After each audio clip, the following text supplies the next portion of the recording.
Hello friends, Bihar library school में आपका स्वागत है। मैं आपके लिए 500 एमसीक्यू लेकर आया हूं, जिसमें से 300 मैंने करा दिया है। 300 से ऊपर मैं कराऊंगा आगे।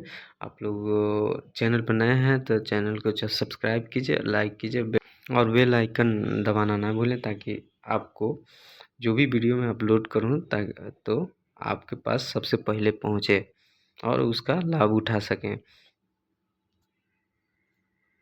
आइए हम लोग क्वेश्चन देखते हैं। 301 the term library economy was coined by. Library economy शब्द का प्रयोग किसने किया था? तो ये लाइब्रेरी इकोनॉमी शब्द का प्रयोग सबसे पहले ये मार्टिन स्टिंगर ने किया था 1808 ईस्वी में। बिब्लियोथेकोनॉमी में किए थे ये मार्टिन स्टिंगर ने, लेकिन अंग्रेजी शब्द में मेल्विन डेवी के द्वारा 1876 में इन्होंने अपनी बुक में लाइब्रेरी इकोनॉमी शब्द का प्रयोग किया, तो वहाँ से लोकप्रिय हो गया लाइब्रेरी इकोनॉमी शब्द। तो ज़्यादातर आंसर होगा इसका लाइब्रेरी इकोनॉमी शब्द का मेल्विन डेवी के ही माना जाता है एग्जाम में। आइए तो हम लोग नेक्स्ट देखते हैं। Which library is maintain for a specific clientele. विशिष्ट उपयोगकर्ताओं के लिए संचालित पुस्तकालय कौन सा है? तो ये आंसर हो जाएगा स्पेशल लाइब्रेरी। आगे देखेंगे।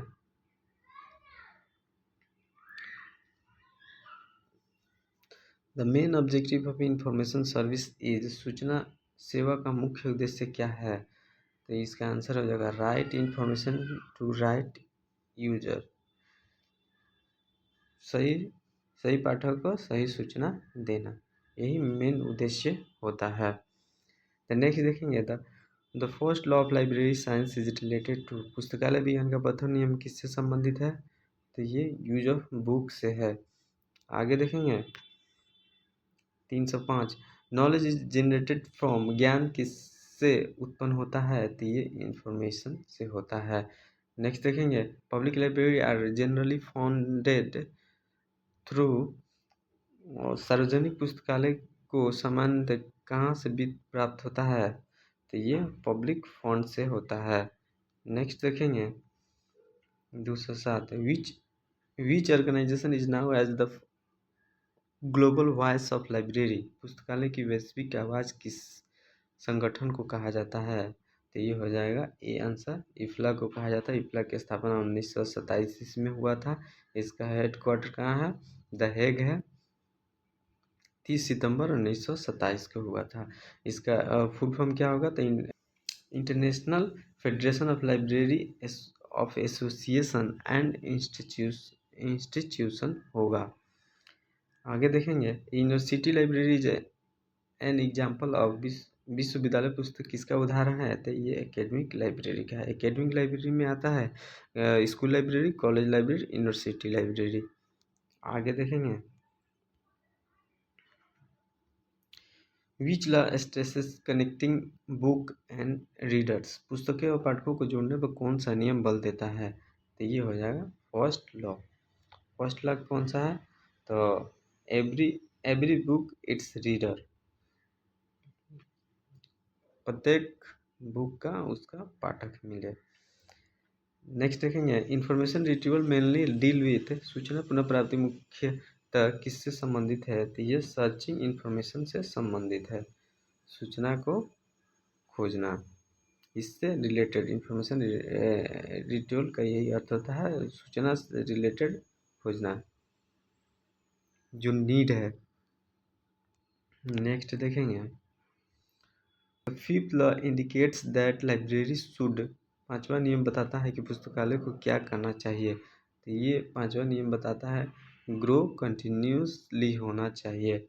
नेक्स्ट देखेंगे लाइब्रेरी लेजिस्लेशन हेल्प इन। पुस्तकालय अधिनियम किसमें सहायता करता है? तो ये सस्टेनेबल डेवलपमेंट ऑफ लाइब्रेरी।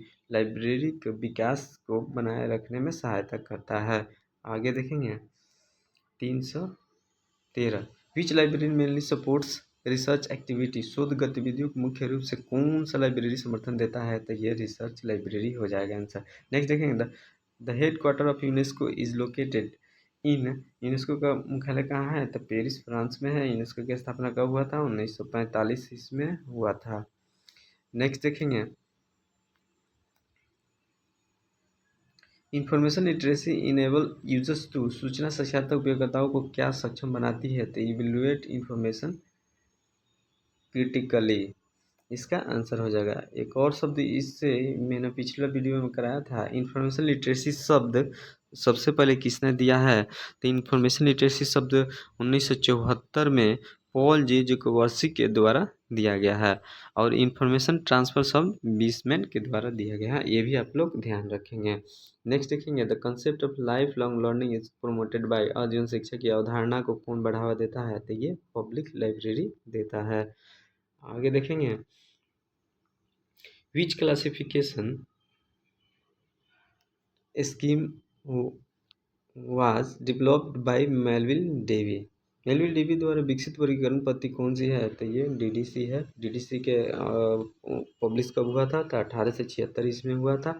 और प्रथम कितना पेज में आया था? तो ये 44 पेज में आया था। ये भी आप लोग ध्यान रखेंगे। आगे देखते हैं, the national library act as, राष्ट्रीय पुस्तकालय किस रूप में कार्य करता है? तो रिपोजिटरी ऑफ नेशनल पब्लिकेशन के रूप में कार्य करता है। आगे देखेंगे 319, the fourth law aims at, चौथे नियम का उद्देश्य क्या होता है? Saving the time of the reader, reader का समय बचाया जाए। नेक्स्ट देखेंगे 320, the library science is primarily concern with, पुस्तकालय विज्ञान मुख्य रूप से किसमें संबंधित है? तो ये हो जाएगा ऑर्गेनाइजेशन ऑफ नॉलेज, नॉलेज को व्यवस्थित करना।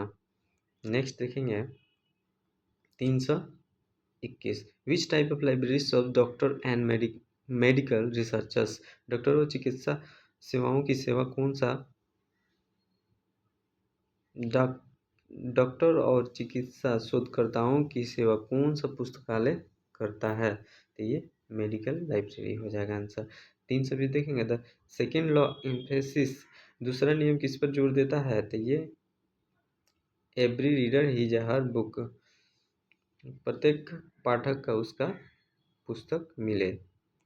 नेक्स्ट देखेंगे, the knowledge management focus on, ज्ञान प्रबंधन किस पर केंद्रित है? तो क्रिएशन, स्टोरेज और शेयरिंग ऑफ नॉलेज, ज्ञान का ये निर्माण, स्टोरेज करना और शेयर करना, आंसर हो जाएगा। नेक्स्ट देखेंगे, the which organization supports public library development in India, भारत में सार्वजनिक पुस्तकालय का विकास समर्थन कौन करता है?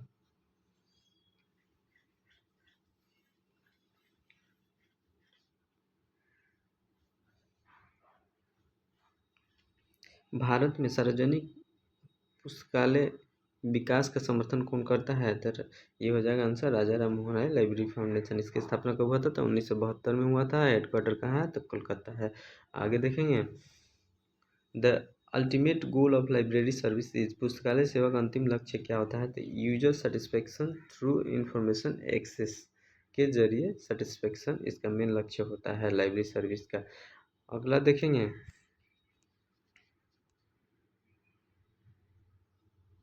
फ्रेंड्स वीडियो अच्छा लगे तो लाइक और सब्सक्राइब करना ना भूलें। The head quarter of Raja Ram Mohan Roy library foundation is located at, Raja Ram Mohan Roy library foundation का मुख्यालय कहाँ है? तो ये हो जाएगा, अभी बताया, कोलकाता। आगे देखेंगे, which who is now as the father of library science in India, भारत में पुस्तकालय विज्ञान के जनक किसे कहा जाता है? तो ये एस आर रंगनाथन को कहा जाता है। एस आर रंगनाथन का जन्म कब हुआ था? तो 12 अगस्त 1892 इसमें हुआ था। नेक्स्ट देखेंगे, which law states books are for use, पुस्तक के उपयोग के लिए कौन सा नियम है? ये पहला नियम है। नेक्स्ट देखेंगे, इंफॉर्मेशन इज, सूचना क्या है? तो ये प्रोसेस डाटा को सूचना कहते हैं। नेक्स्ट देखेंगे, which library primarily serves rural committee, ग्रामीण समुदाय की सेवा मुख्य रूप से कौन सा लाइब्रेरी करता है? तो ये हो जाएगा आंसर पब्लिक लाइब्रेरी। नेक्स्ट देखेंगे, the third law of library science इस, पुस्तकालय विज्ञान का तीसरा नियम कौन सा है? तो every book its reader. Next देखेंगे 332 which organization promotes international cooperation among libraries, पुस्तकालय के बीच अंतर्राष्ट्रीय सहयोग कौन बढ़ावा देता है? तो ये हो जाएगा इफ्ला देता है। इफ्ला का हेडक्वार्टर कहाँ है? द हेग है। इसकी स्थापना कब हुआ था? 30 सितंबर 1927 ईस्वी को हुआ था। Special library usually attach to, विशेष पुस्तकालय सामान्यतः किससे जुड़ा होता है? तो ऑर्गेनाइजेशन या इंस्टीट्यूशन से जुड़ा होता है। नेक्स्ट देखेंगे, the national library of India is situated in, तो इसका आंसर हो जाएगा कोलकाता हो जाएगा। इसका स्थापना कब हुआ था? तो 1948 ईस्वी में हुआ था। इनके फर्स्ट अध्यक्ष कौन बने थे? तो ये बने थे BS केशवन बने थे, आप लोग ध्यान रखेंगे। अगला देखते हैं, the knowledge management aims at, ज्ञान प्रबंधन का उद्देश्य क्या होता है? तो शेयरिंग नॉलेज होता है। नेक्स्ट देखेंगे, which library supports formal education, औपचारिक शिक्षा का को कौन सा लाइब्रेरी समर्थन करता है? तो ये हो जाएगा आंसर और एकेडमिक लाइब्रेरी आंसर हो जाएगा। नेक्स्ट देखेंगे, लाइब्रेरी लेजिस्लेशन इंश्योर्स, पुस्तकालय अधिनियम का क्या सुनिश्चित करता है? तो फिनेंशियल और लीगल सपोर्ट को सुनिश्चित करता है।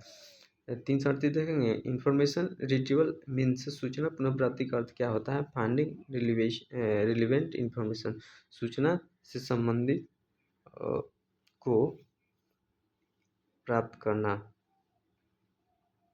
नेक्स्ट देखेंगे, the fourth law of library science emphasis, तो पुस्तकालय विज्ञान का पुस्तकालय विज्ञान का चौथा नियम किस पर बल देता है? तो ये save the time of the reader पर बल देता है। नेक्स्ट देखेंगे, which library act as the memory of a nation, राष्ट्र की स्मृति के रूप में कौन सा लाइब्रेरी कार्य करता है? तो ये नेशनल लाइब्रेरी हो जाएगा। नेक्स्ट देखेंगे, the library science belongs to, पुस्तकालय विज्ञान किस श्रेणी में आता है? तो ये सोशल साइंस में आता है। नेक्स्ट देखेंगे, UNESCO works in the field of, UNESCO किस क्षेत्र में कार्य करता है? तो ये करता है एजुकेशन, साइंस एंड कल्चर के क्षेत्र में काम करता है। आगे देखेंगे, the public library is called, सार्वजनिक पुस्तकालय को क्या कहा जाता है? पीपुल्स यूनिवर्सिटी कहा जाता है। नेक्स्ट देखेंगे, the fifth law suggest that A library should, पांचवा नियम बताता है कि पुस्तकालय को क्या करना चाहिए? ग्रोइंग कंटिन्यूसली करना चाहिए। आगे देखेंगे, द इन्फ्लुमिनेट स्टैंड फॉर, इन्फ्लुमिनेट का फुल फॉर्म क्या होगा? तो इंफॉर्मेशन एंड लाइब्रेरी नेटवर्क हो जाएगा। इसकी स्थापना कब हुआ था? तो 1991 में हुआ था। मैंने पिछले वीडियो में भी बताया है, आप लोग इसे ध्यान में रखेंगे। नेक्स्ट देखेंगे, विच type of library mainly serves researchers, मुख्य रूप से शोधकर्ताओं की सेवा कौन सा लाइब्रेरी करता है? तो ये रिसर्च लाइब्रेरी हो जाएगा आंसर। नेक्स्ट देखेंगे, लाइब्रेरी क्लासिफिकेशन हेल्प इन, पुस्तकालय वर्गीकरण किसमें सहायता करता है? तो सिस्टमेटिक अरेंजमेंट ऑफ डॉक्यूमेंट को में सहायता करता है। नेक्स्ट देखेंगे, the concept of information society emerge due to, सूचना समाज की अवधारणा किस कारण उभरी? तो इंफॉर्मेशन टेक्नोलॉजी के कारण उभरी। नेक्स्ट देखेंगे, UGC स्टैंड फॉर, तो आप सभी जानते हैं यूनिवर्सिटी ग्रांट कमीशन। इसके स्थापना कब हुआ था? 1956 इसमें हुआ था। इसका हेडक्वार्टर नई दिल्ली है। नेक्स्ट देखेंगे, last question, the ultimate objective of A library इस, पुस्तकालय का अंतिम उद्देश्य क्या होता है? डिसेमिनेशन ऑफ नॉलेज, नॉलेज का विस्तार। लास्ट तक देखने के लिए थैंक यू फ्रेंड्स, मिलते हैं अगले वीडियो में।